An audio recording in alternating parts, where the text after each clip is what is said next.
Alright, here we continue with the Rising Bolt Tacklers versus the Explorers and the Exposition. Gibeon's reached his final destination in this pink plaza. He speaks to the crystals as if Lucius were inside them, although he's under the impression the adventure is kaput. As he approaches, howls from the ground stop him in his tracks. Zygarde's cells and cores reunite to bring it back to 100%, and Grandpa seems pleased about that as he hobbles out of his wheelchair. We get to see how the Loquium works as a power-up. I'm not sure what I was imagining, but he just inserts it like a card into a dual disc. That's enough to activate it and give Gibeon his boost. Before Zygarde can dig up the goods, Amethio steps in. It is more of an Explorers episode than an RVT one. Gibeon recognizes his grandson just by his voice, but is still colder than Coral's Glalie. Off the bat, Amethio warns him of Spinel's supposed betrayal. For some reason, Gibeon's hesitant to believe it despite Amethio dropping the secret work Spinel's been up to, including the Loquium spear. Could it be an energy that engulfs the spear of the Earth?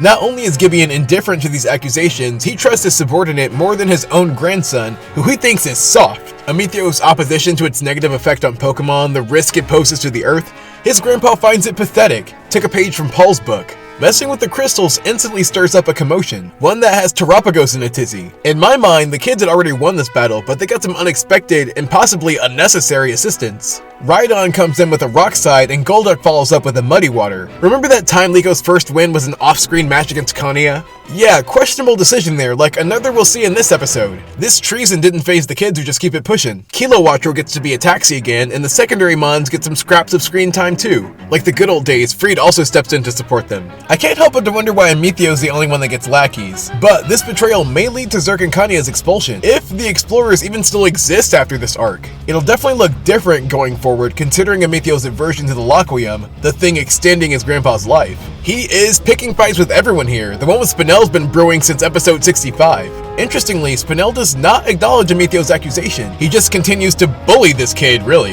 The Rising Bolt Tacklers arrive, and everyone, including Pogogo's, got a bone to pick with Gibeon. Roy points out that the shiny Zygarde is white, and it makes me think how it's neat that it coincidentally color contrasts with his black Rayquaza. Freed's concern that Laqua could be destroyed got me wondering what would be Gibeon's plan to obtain more Loquium. Pogogo uses its recently introduced ability to summon the heroes. They all start calling out, which prompts Zygarde to slam the casing. Pleasantly surprised to say my hunch was correct, Lucius was alive. Except it wasn't that much of a hunch since the trailer spoiled this about a month in advance. I get it for marketing's sake, but it still did dull this revelation a bit, in my opinion. Unlike Gibeon, Lucius doesn't seem to have aged, and I also wonder, could Zygarde have freed him at any time?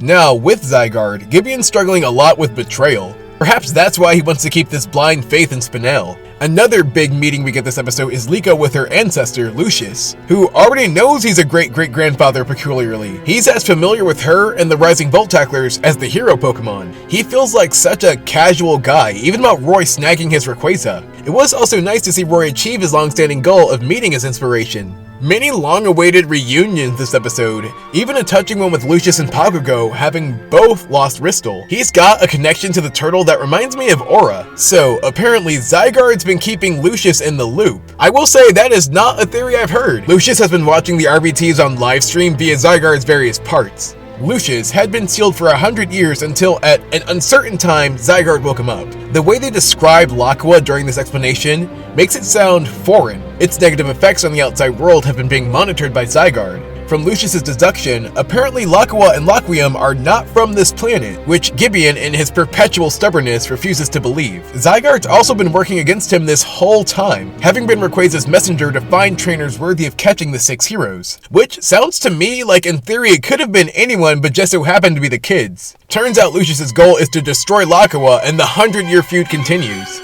Gibeon has faith in its ability to extend life, but man, it feels like we're already overpopulated. Lucius warns him that using otherworldly power will cause death, but wouldn't Gibeon be dead without it anyways? However, according to Lucius, the paradise surrounding Laqua would survive, having become self-sustaining. He is awfully confident for what feels like a lot of educated guesses. Loquium activates and becomes a threat when pressed with force. Spinel believes this material can be harnessed safely. Safety is not normally what villains are concerned with. Neither is their alleged ambition to improve quality of life with this stuff. Spinel dismisses Lucius as a ghost, and there is a good chance both he and Gibeon could pass this arc. Spinel and his newly evolved Magnezone give the operation cue. The Explorers got some kind of contraptions with them that are meant to target the core. Feels dire to watch the trees wilt away, along with the other adverse effects on a weakened Cap and Lizardon.